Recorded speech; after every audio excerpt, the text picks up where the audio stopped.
welcome back to another episode of CRE, The Unspoken Truth. I'm Charlie Coppola with my father, Craig. Today, we're going to be talking about retaining clients. Um, give me, the audience, I think a lot of people who watch these know us, or at least have seen us on a Zoom call. Give us just a minute or two for anyone tuning in, a little bit of your background on commercial real estate. And you've been in the business a long time. Tell us, your background here. So in 1984, I started at Grubb and Ellis, which back then was one of the big three national firms. I was at Grubb and Ellis from 84 to 1991 and leasing office space. And then in 1991, we started Lee and Associates Arizona, and I've been at Lee and Associates Arizona since 1991.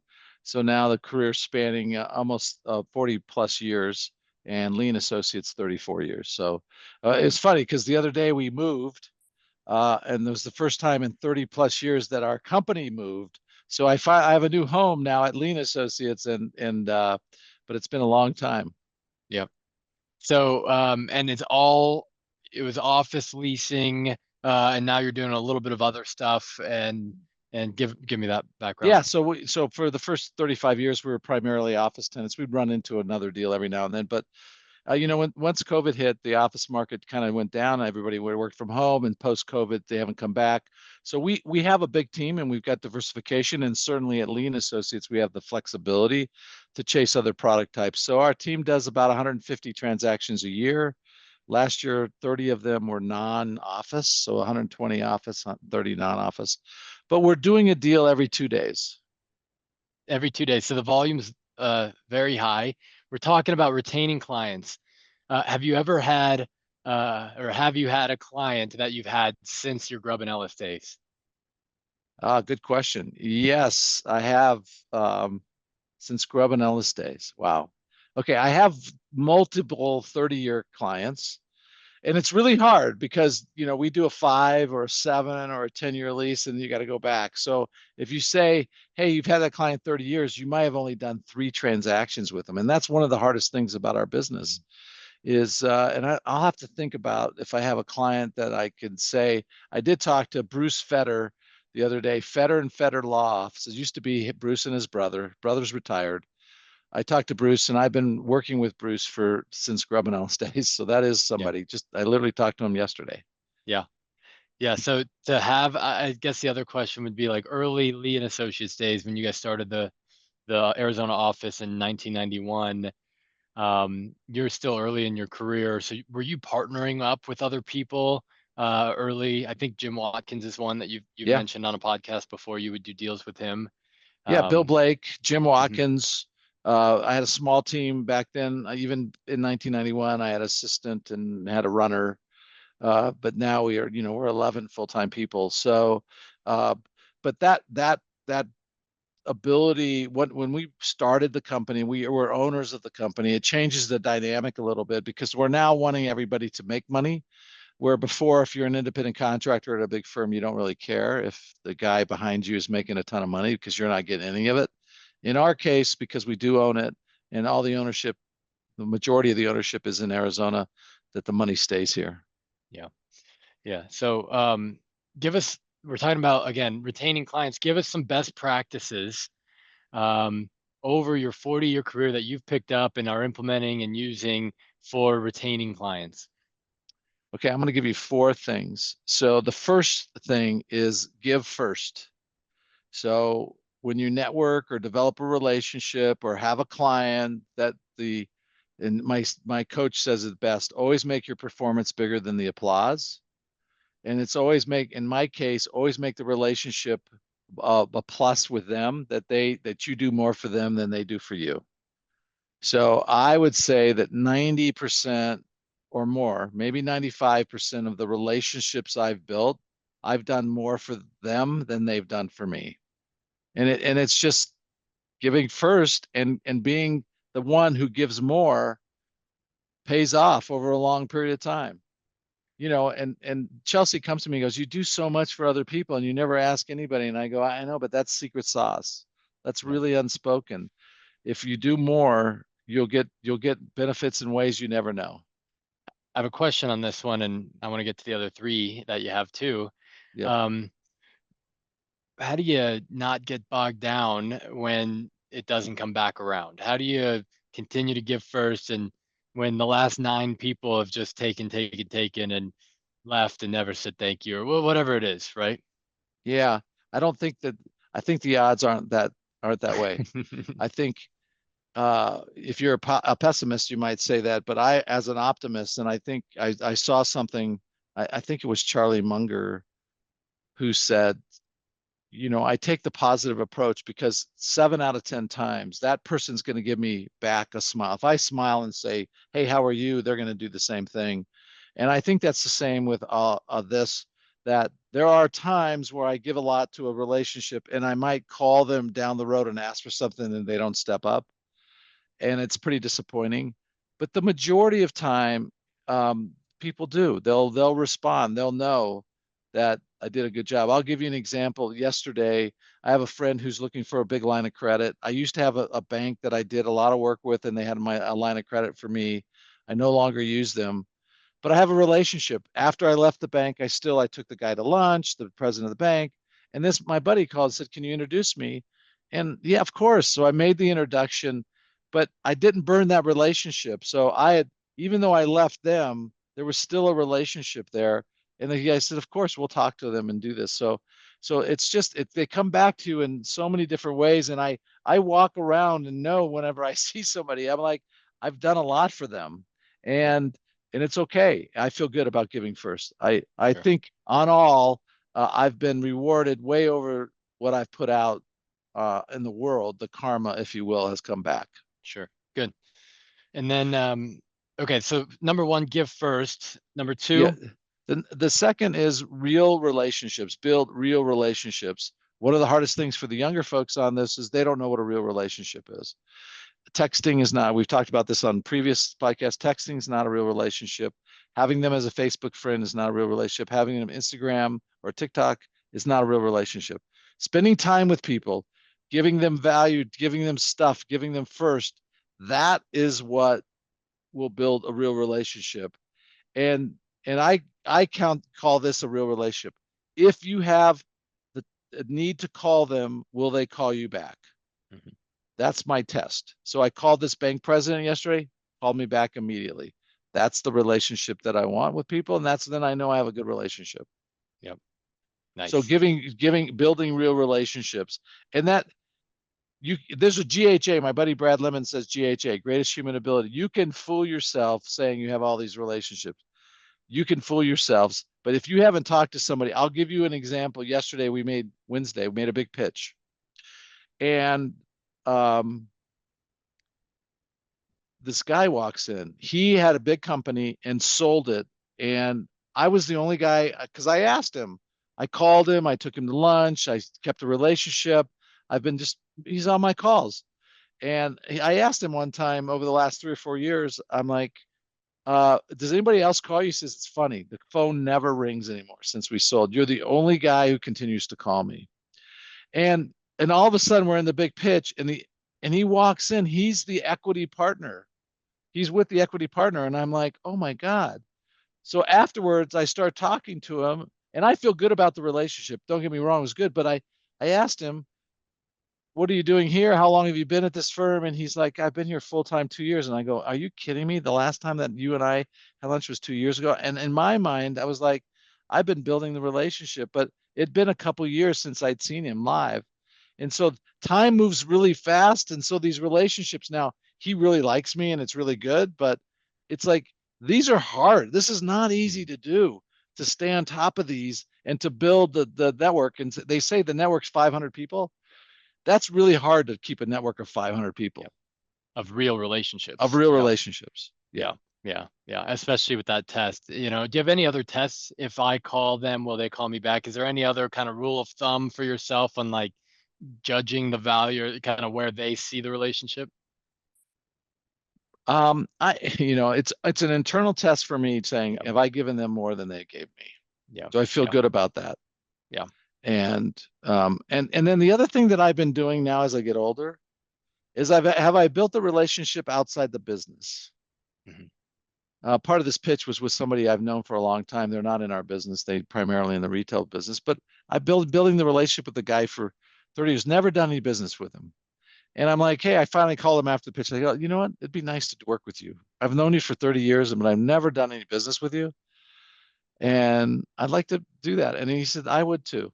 And so they know that I haven't been pushing him. I think a lot of young folks just want to go right to, we had lunch, therefore I'm pushing you for business. Yeah. And I was pushing more for relationships. Yeah.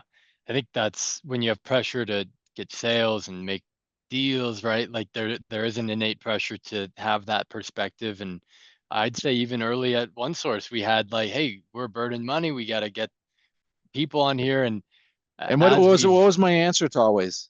it was We're either always closing or building building pipeline, pipeline. Yeah. right? With relationships. Yep. It's Yep. it's really it's great. People on this who are customers of OneSource will know we have personal relationships with the brokers that are on our platform, which is unheard of in the software industry. But our team, one, we've been together a long time since we started the company 4 years ago. We have several people that have been with us from day one and are really close. And those guys have relationships with customers, and it's really great to see. Yeah. Yeah. And we want that, you know. Yeah, So we're different. We're a different software company. yeah. So you have best practices for retaining clients, give first and build real relationships. Relationships, the one that'll call you back. The third one is touches with value. Mm. So this kind of relates to give first, but it's not necessarily give. Touches with value means that you're either communicating via a text with something they have. This morning, I texted at least 20 people. I saw an interview that I really found fascinating.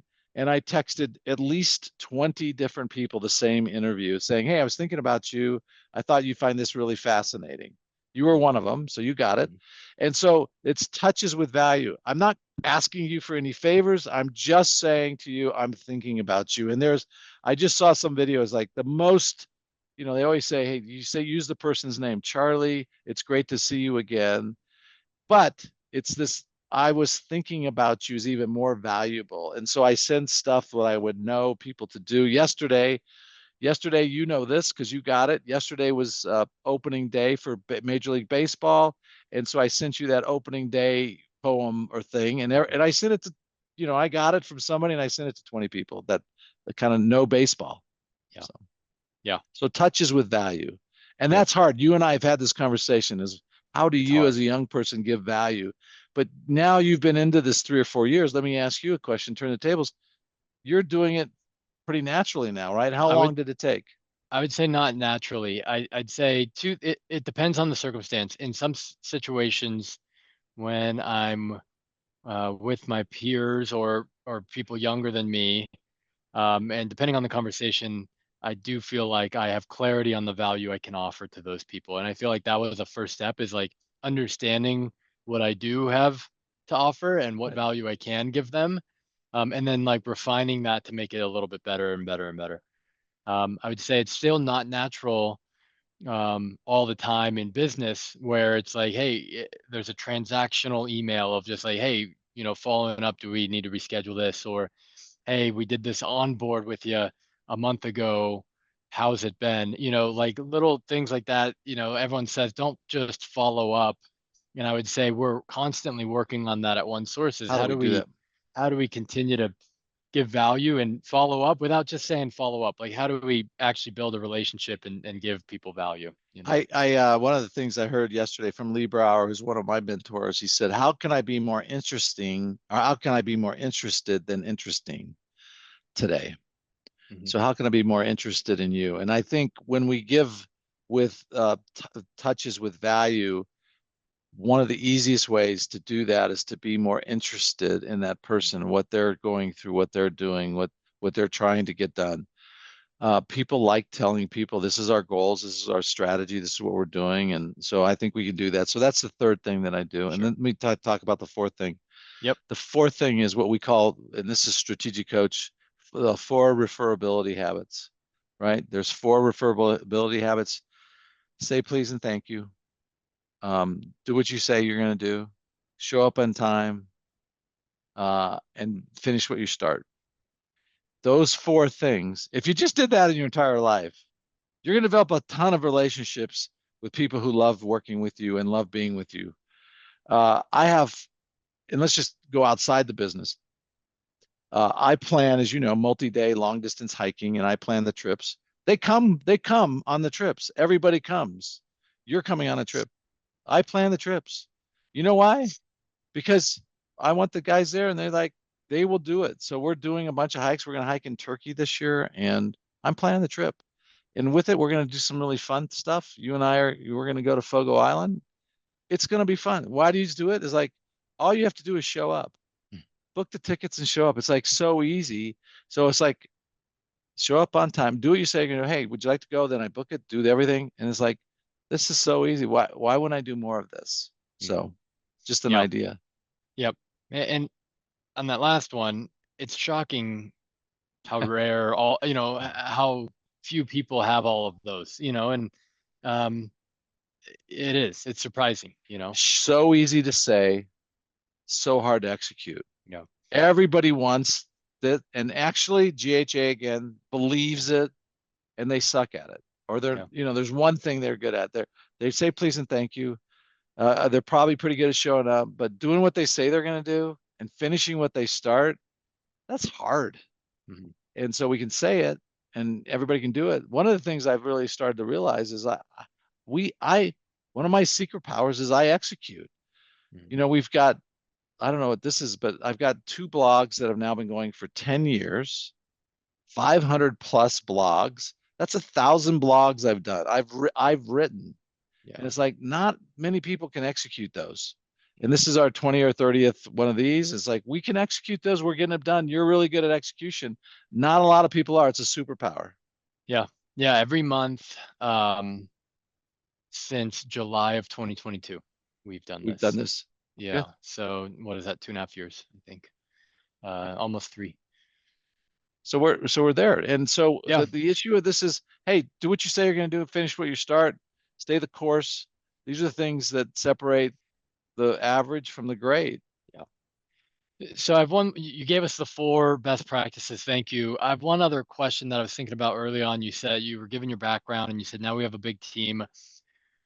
What is a best practice you could share when you have a big team on retaining clients? So, you don't want to step on each other's toes, and frankly, I could see that happening pretty easily.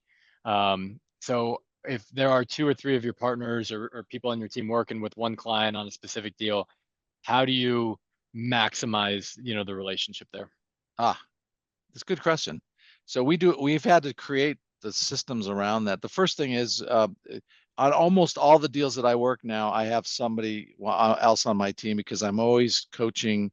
We're always training. So the young runners and brokers on partners on my team will work on a deal with me. And so I'm always coaching them up. And the answer to that is the communication internally is really good. It's like, hey, Nick, you reply to this. You got this, Nick. I'll send a text. You're all over that, right? You're going to do that. So we're communicating who's going to reply to it. I'll take this one, set up a draft for me. But we had to create something internally because we got big and we're doing deals that I don't know who any of them, and I'm doing deals that they don't know anybody. So we set up what we call an angles meeting. So every Tuesday morning at 8:15, we get on the call for 15 minutes, and each of us goes through our week of who we're meeting with. We just actually have the calendar up, what we're doing, and we'll say, hey, like last night I went to a fundraiser. Like, okay, I'm going to this fundraiser, and they go, hey, if you see this person, let them know that we're working on this transaction. And so that's how we had to do it. And so it's just an outcome because somebody would call me and go, hey, you're working on that deal, and I'd go, no, and now I know, and now they know. So Yeah. angles Yeah. meeting. Yeah. Cool. That's a good hack. That is a good one. Yeah. Mhm. All these little 30 plus years of working on deals, you get all these little problems and you just figure them out, Okay, right? here's the second hack on that. So at 8:15 we get on to go through our calendars, and there's 4 of us now. We just cruise through it and we'll talk market information. At 8 o'clock, each person's supposed to get on and go through their LinkedIn.